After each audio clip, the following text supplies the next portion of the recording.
All right, let's look back at the stories that made headlines this week, and we kick off in retrospect with a visit that, or let's say we revisit these stories, and this week we put the spotlight on the Russian President Vladimir Putin's arrest warrant and the media freedom as well, looking back at the Jacob Zuma trial.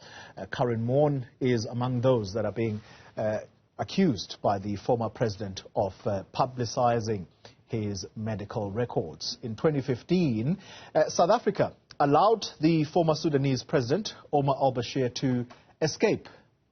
And he was escaping from this country, rather than arresting him despite a court order and a warrant from the International Criminal Court. Yesterday, very interesting conversation, and as part of the interview on this channel, revelations by the Minister of Defense, should we say the former Minister of Defense, Nosiviwe Mapisa-Nqakula, telling us that the soldiers, our soldiers, in Sudan back in 2015 were encircled, and that a possible massacre could potentially have occurred had we arrested the former Sudanese president. Let's speak now to investigative journalist at News 24, Erika Gibson, who's going to take us through some of the stories I have recounted to you.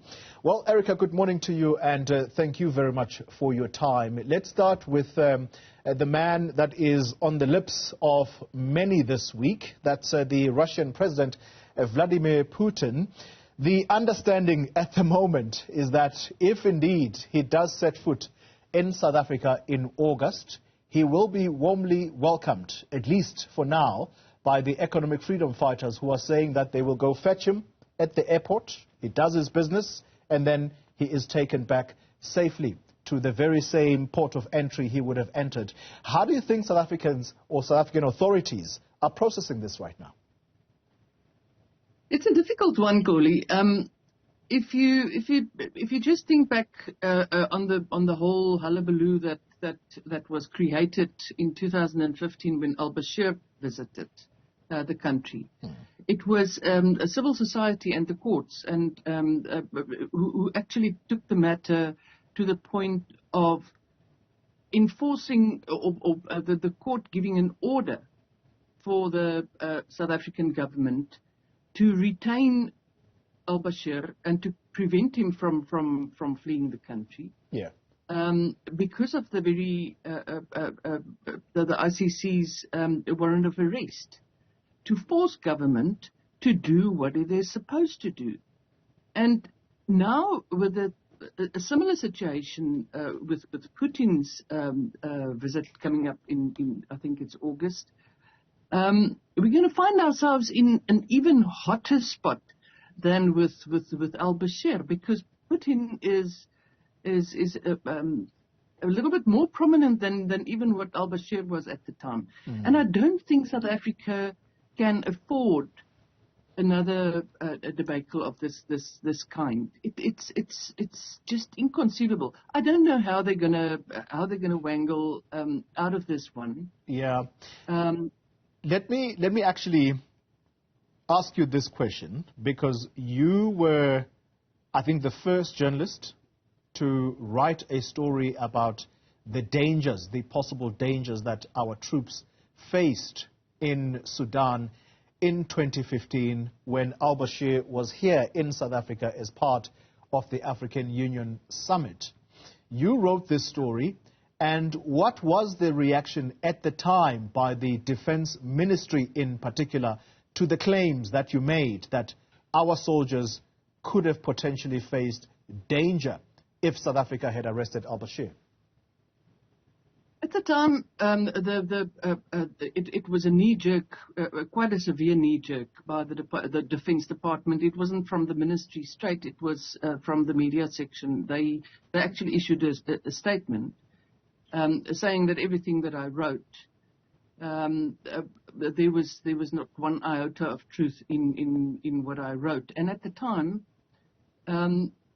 I spoke to the South African soldiers who were in Darfur at the time, and there was a very real fear. They were not fearsome just because of or being scared for nothing. They were put on standby, and they were arming themselves with whatever they had. I mean, they were peacekeepers, so they didn't have a whole load of ammunition and armaments with them, but they were preparing to defend themselves because of the threatening position that the Sudanese military took in at the time. So at when my story appeared, I mean, they issued a statement castigating me for spreading sensation and whatever else. So it's extremely interesting now, 7-8 years later, for the defense minister at the time, now ex-minister, and speaker in Parliament, to all of a sudden use that as one of the problems that they had at the time, and I wouldn't say there was any threat of a massacre. Yeah. I mean, that's really a little bit extreme, but there was a very real situation of fear, and that they were being intimidated by a heavily armed force of Sudanese soldiers. And I'm going to paraphrase some of what you said, because it is in this very context where you've just said now that it's quite interesting. 8 years on, she tells us that it is important for government to sometimes tell the public this kind of stuff. Why is it that our government does this? Because it's clear that this was true, but information was deliberately held back from the South African public. And now, when it suits them, or when it suits the narrative, it's important for them to come clean. That's not how things are supposed to work, is it? No. The Defence Force in particular, and I don't want to do Defence Force bashing, but the Defence Force is notorious in trying to rather admit to a situation and say, yes, that is true, yes, we have a problem, this is how we're solving the problem, or at the time, yes, our soldiers were in real danger, but this is what we did to ensure that they weren't massacred, or whatever they want to use, the paraphrase that they want to use now. But it's always been a problem for the Defence Force and many other state departments as well, to say and admit that there is a problem. And especially the Department of Defence, they try to remain secret about so many things that needn't be secret, to play open cards with the public and explain to them so that the public can also understand. It's just forging a better understanding of what the operational situation is, because our soldiers, as in Mozambique, as in the DRC, as in wherever they might be deployed, they are the guys on the ground who have to face the real dangers at the end of the day. Yeah, and I think back now to some of the missions that they've been on, and I look specifically back at the 2015 incident where the former defense minister says they were encircled, and that, to use her words, a massacre could have happened there. I think, and I'm not making a case here for her, but I suspect in her mind the CAR tragedy, remember the Central African Republic, I think it was 13 of our soldiers who lost their lives there. Yeah, and two more died later on, Yeah. So perhaps could that have been fresh in their minds as the leadership at the time, and therefore releasing this kind of information could have what? Could have painted our government in a terrible state, particularly our armed forces, because these are the people that are supposed to be the last line of defense.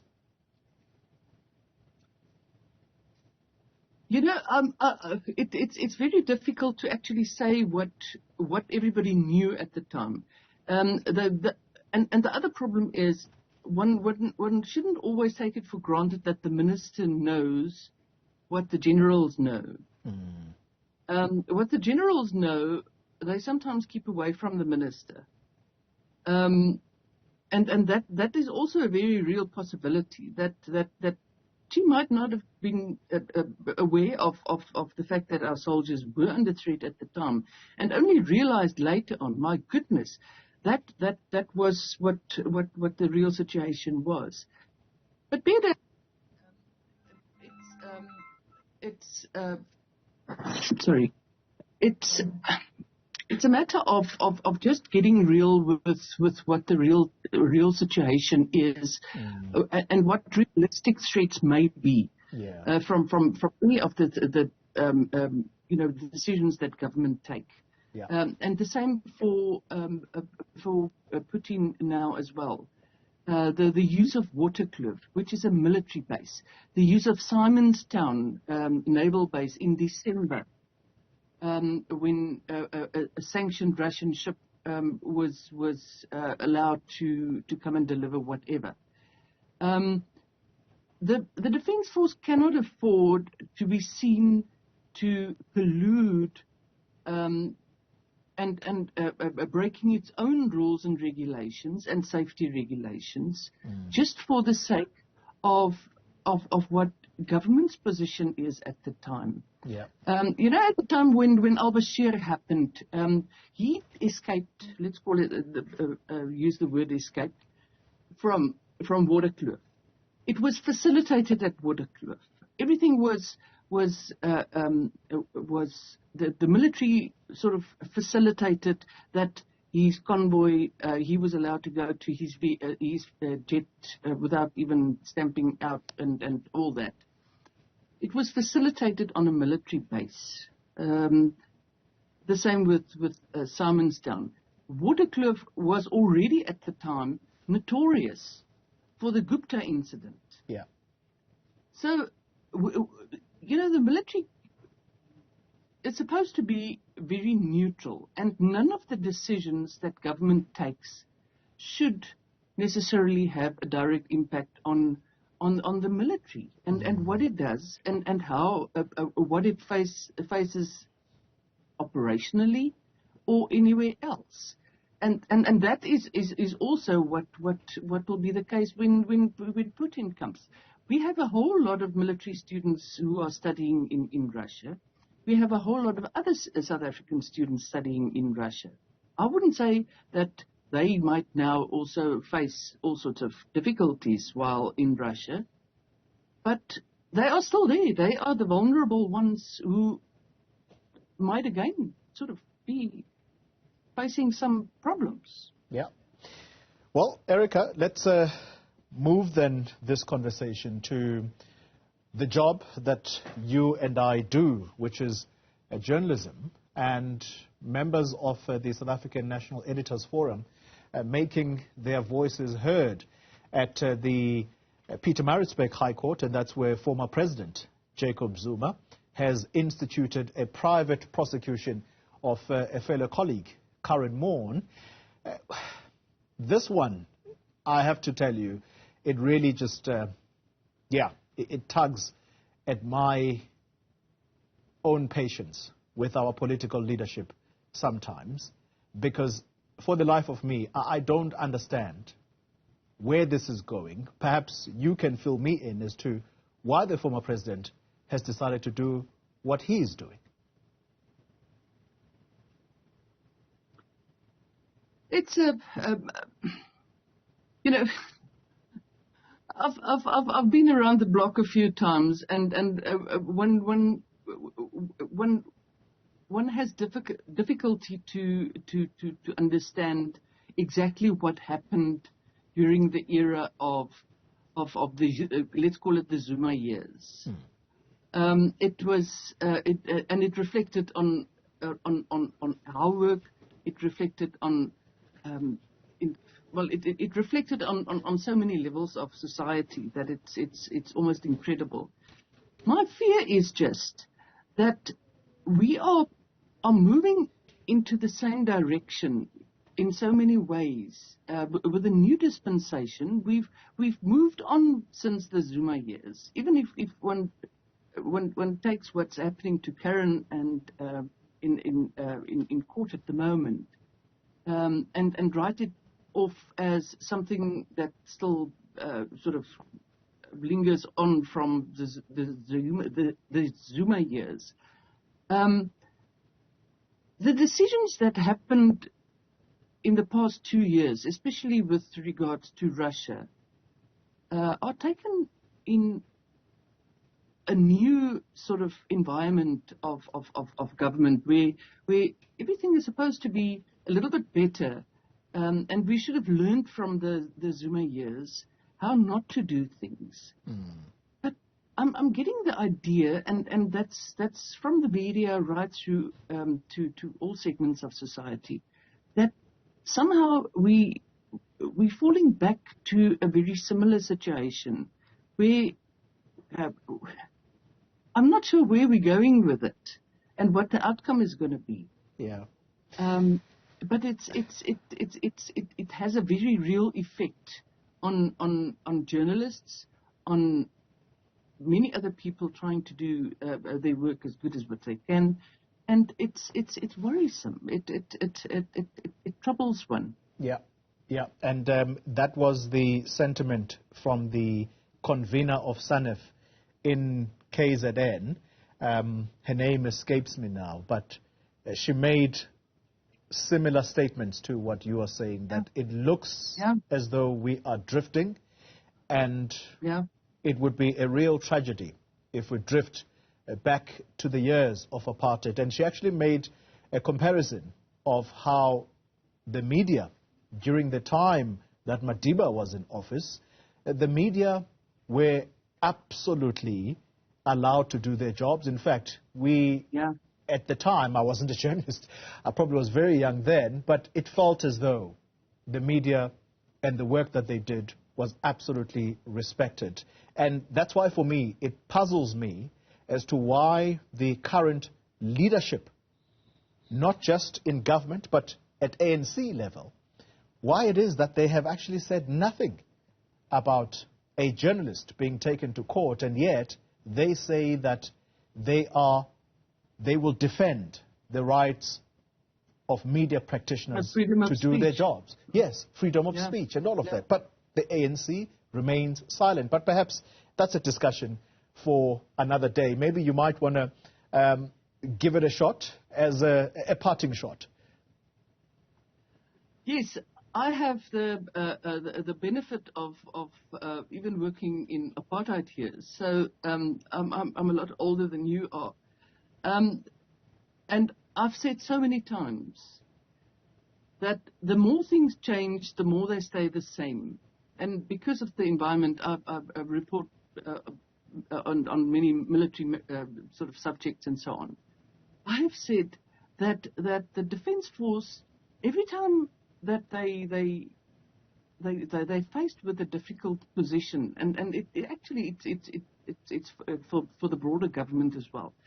They go back to what was done in apartheid, and how the security forces back then did it, and how the military back then did it. The military lied during apartheid about what they were doing. The military is still lying about what they were doing and what they're not doing. One has to sort of. I'm the